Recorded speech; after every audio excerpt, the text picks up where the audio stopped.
সকলকে স্বাগত। আজ এবিটি এর test paper সলিউশনে set number 3 page নম্বর 89 নিয়ে সকলের সামনে উপস্থিত হয়েছি। আশা করি এই সলিউশনের মাধ্যমে পরীক্ষার্থী বন্ধুরা উপকৃত হবে। চলো আজকে তৃতীয় সেট শুরু করি। এমসিকিউ একের দাগে 17টি থাকে, আবার বলছি, এবং দুইয়ের দাগে টোটাল করতে হয় 19টা। এক্ষেত্রে অনেকগুলি অপশান থাকে, 17 আর 19, 36 এমসিকিউ এসিকিউ নিয়ে থাকে। সেগুলি সলিউশন করে দেওয়া হচ্ছে যাতে ফাইনাল পরীক্ষায় আমরা নিশ্চিত সাফল্য পাই। একের এক ক্রমশ ও কথাটা ছড়িয়ে পড়ে। যে কথাটা ছড়িয়ে পড়ে তা হলো কি? জ্ঞানচক্ষু গল্পের এটা কারেকশানের কথা, অপশান গ। লোকটি কাশিতে কাশিতে আসিল। লোকটি হলো কে? এটা পথের দাবিতে রয়েছে, অপশান ঘ, গিরিশ মহাপাত্র।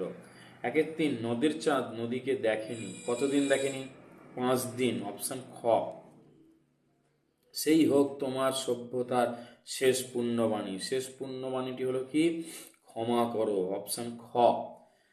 1-5 তারা স্বপ্ন দেখতে পারল না। তারা হলো কারা? শান্ত হলুদ দেবতারা, অপশান গ। 1-6 সমুদ্র নিপতি সুতা হলেন কে? সুতা মানে কন্যা।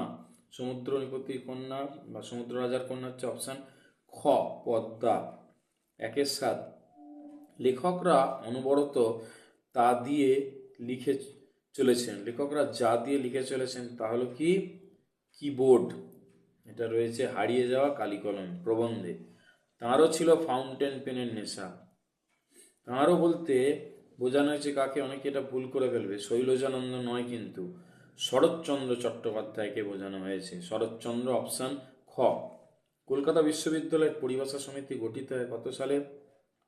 অপশান ঘ, 1936। 1-10 কথাটা শুনে তপনের চোখ মার্বেল হয়ে গেল। তাই এখানে তপনের তলায় দাগ দেওয়া আছে। তপন কি কারক বিভক্তি নির্ণয় করতে বলেছে? অকারকের পর্যায়ে পড়বে। সম্বন্ধ পদ হচ্ছে গ, অপশান।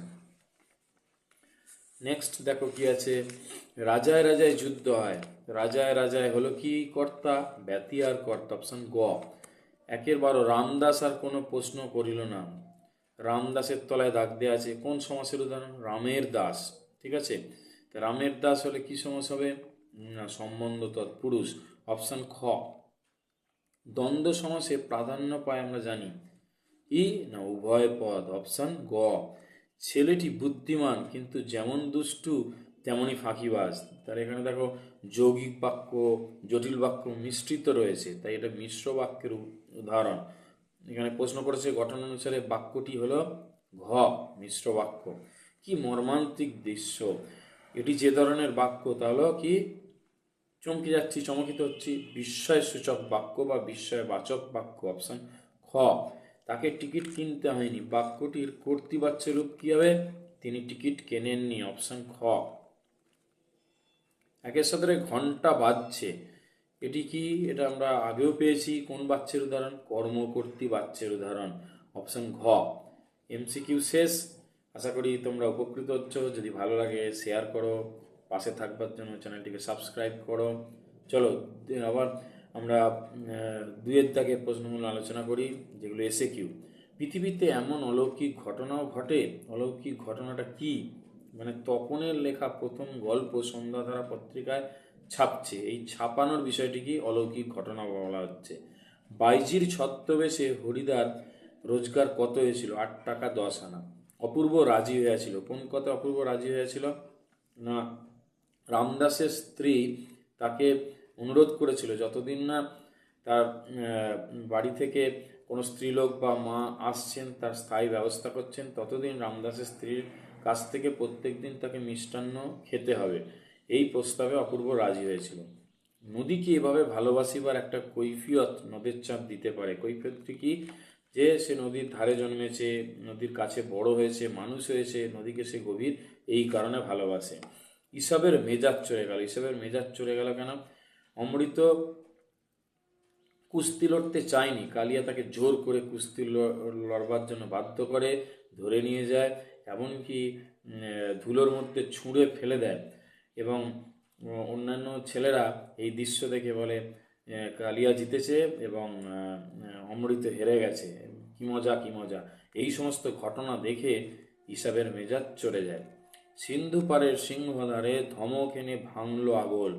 সিন্ধু পারের সিংহদ্বার বলতে কি বোঝানো হয়েছে? সমুদ্রের তীরবর্তী ভয়ঙ্কর সেই কারাগারের বড় দরজাকে বোঝানো হয়েছে। আরও গভীরে গিয়ে আমরা এটা বলতে পারি যে এটা কি বোঝানো হয়েছে না, আন্দামান নিকোবর দ্বীপপুঞ্জের সেই সমুদ্রের তীরবর্তী ভয়ঙ্কর যে সেলুলার জেল, সেই সেলুলার জেলের দরজার কথা বলছে, যে দরজা ভেঙে ফেলার জন্য বিপ্লবীদের আহ্বান জানানো হয়েছে। অস্ত্রের বিরুদ্ধে গান কবিতায় কবি হাত নাড়িয়ে কি তারান? বুলেট তারান। প্রদোষকাল ঝঞ্ঝা বাতাসের উচ্চশ্বাস। প্রদোষকাল শব্দের অর্থ কি? সন্ধ্যা। তারপর যুদ্ধ এলো। যুদ্ধ কিভাবে এলো? যুদ্ধ হলো রক্তের এক আগ্নেয় পাহাড়ের মতন। শিরচুম্বী অম্বুরাশি সুতা উত্তরিলা। অম্বুরাশি সুতা বলতে কাকে বোঝানো হয়েছে? দেখো, সমুদ্রের প্রতি কন্যা আর অম্বুরাশি সুতা দুটোর মধ্যে কিন্তু এখানে কনফিউশন হয়ে যাওয়ার সম্ভাবনা আছে। এটা অম্বুরাশি সুতা আফ্রিকা নয়, অভিষেক থেকে নেওয়া হয়েছে। আর আমাদের সমুদ্র নিপতি কন্যাটা সিন্ধু তীরে থেকে নেওয়া হয়েছে। ওখানে সমুদ্র নিপতি কন্যা পদ্মা হবে, আর এখানে অম্বুরাশি সুতা বলতে প্রভাষার ছদ্মবেশে আগত দেবী লক্ষ্মীকে বোঝানো হয়েছে, করতে হবে। 2-3 এবার প্রবন্ধের প্রশ্ন দেখো। অনেক ধরে ধরে টাইপরাইটারে লিখে গেছেন মাত্র একজন, কে তিনি? অন্নদাশঙ্কর রায়। বাংলা একটা কথা চালু ছিল, কি? কালি নেই কলম নেই বলে আমি মুন্সি। হিমালয় যেন পৃথিবীর মানদণ্ড, উক্তিকার কালিদাসের। এই দোষ থেকে মুক্ত না হলে বাংলা বৈজ্ঞানিক সাহিত্য সুপ্রতিষ্ঠিত হবে না। কোন দোষের কথা বলা হয়েছে? মানে বৈজ্ঞানিক প্রবন্ধ রচনার যে আদর্শ পদ্ধতি আছে, সেই পদ্ধতিটাকে অনেক লেখক আয়ত্ত করতে পারছেন না, যার ফলে ভাষা আড়ষ্ট হয়ে যাচ্ছে, বহু ইংরাজির আক্ষরিক অনুবাদ হয়ে যাচ্ছে। সেইগুলো থেকে মুক্ত হওয়ার কথা বলেছেন প্রাবন্ধিক। এবার 2-4 হচ্ছে ব্যাকরণের অংশ দেখো। সমধাতুজ কর্ম বলতে কি বোঝো? মানে একই ধাতু থেকে যখন কোনো ক্রিয়া এবং কর্ম উভয় পদের উৎপন্ন হয় বা উৎপত্তি হয়, তখন সেই কর্মকে বলা হচ্ছে সমধাতুজ কর্ম। মেসি কি খেলাই খেললো? খেল, এখানে খেলা, কি খেলাই খেললো, ঠিক আছে? এটা হচ্ছে সমধাতুজ কর্ম। উদাহরণ, সম্বন্ধ পদ কারক নয় কেন? কারণ এই পদের সঙ্গে ক্রিয়াপদের কোনো সম্বন্ধ নেই। বহুব্রী শব্দের অর্থ কি? না, বহু দাহান আছে যার। সন্ধি ও সমাসের মধ্যে একটি পার্থক্য লেখো। সন্ধি হচ্ছে বর্ণের সঙ্গে বর্ণের মিলন, সমাস হচ্ছে পদের সঙ্গে পদের মিলন। বাক্য নির্মাণের শর্ত কয়টি ও কি কি? 3টি। কি না? আসক্তি, যোগ্যতা, আকাঙ্ক্ষা। অমৃতের জবাব আমাকে বদলে দিয়েছে। জটিল বাক্যে রূপান্তর করো। অমৃত যে জবাব দিয়েছে তা আমাকে বদলে দিয়েছে। সে কোনো উত্তর দিল না। অস্তর্থক বাক্যে রূপান্তর করো। সে নিরুত্তর রইল।